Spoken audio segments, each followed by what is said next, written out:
Et on se retrouve donc pour cette revue de presse de l'économie.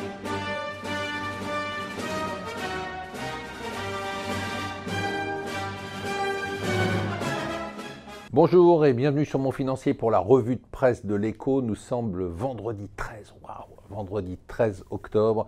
Et on commence par le Figaro qui s'intéresse aux oubliés des baisses d'impôts. Pour le Figaro, en fait, la nouvelle loi fiscale favorise les très riches, notamment pour l'ISF, la flat tax, les plus modestes, mais en fait tous ceux qui seraient entre les deux, les cadres, les professions libérales et les retraités dits aisés, eh bien seraient les perdants de cette réforme. Pour les Échos, le plus important aujourd'hui, c'est cette affaire de corruption donc, qui empoisonne Airbus, qui vient de Grande-Bretagne, qui vient aussi de France. Il pourrait y avoir des milliards de pénalités pour des intermédiaires qui auraient donné des pots de vin pour obtenir. Donc on est dans la corruption la plus totale pour obtenir des marchés. Hier, c'était le bal des résultats des entreprises américaines qui commençaient avec deux banques, JP Morgan et Citigroup, et c'est bof.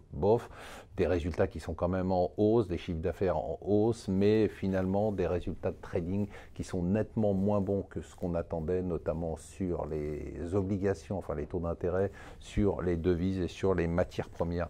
Qu'est-ce qui lui est arrivé à elle quand elle était petite dans une voiture? Elle a dû être sacrément traumatisée parce que maintenant, elle ne veut plus de voitures à essence dans Paris d'ici 2030. Il y avait déjà plus de diesel d'ici 2024, plus de voitures à essence. Après 2030, elle a vraiment un petit problème.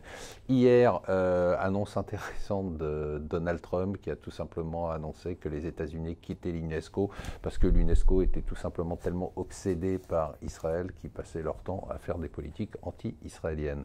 Alors voilà, ça c'est quand même le scoop du jour. C'est la première fois qu'on voit ça, c'est The Economist, la couverture de The Economist, l'homme le plus puissant du monde. Voilà, d'habitude c'est toujours le président des États-Unis, mais pour la première fois c'est, comme vous le voyez, le président chinois. Et enfin le revenu qui titre aujourd'hui le guide de l'investisseur sur les biotech. Voilà, si vous vous intéressez à ce secteur qui est quand même très volatile mais passionnant, eh bien peut-être que vous trouverez votre bonheur. Voilà, je vous souhaite un excellent week-end qui s'annonce estival.